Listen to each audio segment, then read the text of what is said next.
Inna lillahi wa inna ilaihi raji'un. Inna lillahi wa inna ilaihi raji'un. Yan uwa, yau Juma'a din nan, daren Juma'an nan nayi wani mummunan mafarki da ya tada min hankali game da TikTok. Shine yasa na ga bai dace in bashi ni kadai ba. Gaskiyar lamari abinda na gani ya sa ni naji tsoro kuma hankali na ya matukar tashi. Saboda mafarkin ya zame min kamar da gaske ne.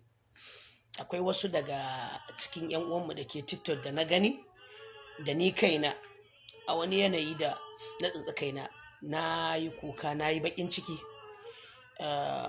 Mun yi mafarki ga mu nan ana bisa layi ana hisabi. Na ga wasu fuskoki da zan iya in tuna. Farko dai na ga akwai shugaban zawarawa wannan na Libya, akwai Z, akwai kuma Naju. Ina tuna Naju, ban sani ba ko dan na riƙe ta a kaina. Na ga Naju. So layi ne muke, kuma na ga kaina akwai wasu wanda na gani kuma ba zan iya tuna fuskokinsu ba. Naju ita take gabana, daga Naju sai ni, ana mata screening. Sai naji ana ce ma Naju ki bude wayar ki magani TikTok ɗinki da me kika yi. Sai na ga Naju na kyarma tana ana ki bude waya, ana mata tsawa tana kyarma. Ana ce ki bude magani in akwai rawa ciki. Sai na tana zabar zai aka ce ta koma can gehe. To inda ta koma sai na ga wasu baƙaƙen mutane da abun bugu, mokali abun bugu sun kai su 35. Suna cewa matsonan tunda kin ki bude waya. Ni kuma ni ke bayan ta kahin ma a gama mata bincike, ni har fitsari na fara fitsari da gaske.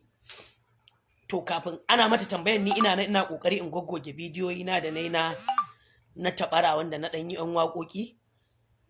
Zai take ce min to kai ajino me yana haka na hitsari, me yana haka na fitsari kai da hadda yaban annabi. Na ce to ai ban da yaban annabi, na yi waƙoƙin su breka su waye na yi tabara. Take cewa ka ta ce sauri ka goge. Na ce mata ke Zizi, ke ma ki diba waye ki gani, baki faɗa da kowa ba.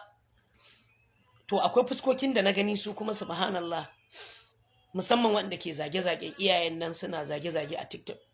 Wallahi yanayin da na gansu sai da hankali na ya tashi.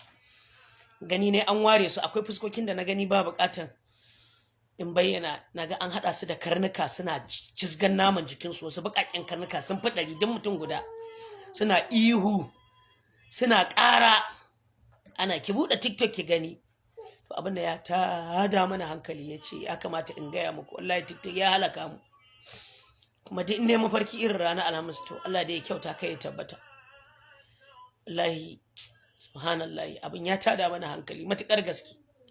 Allah ka yahe mu, Allah ka yahe mu.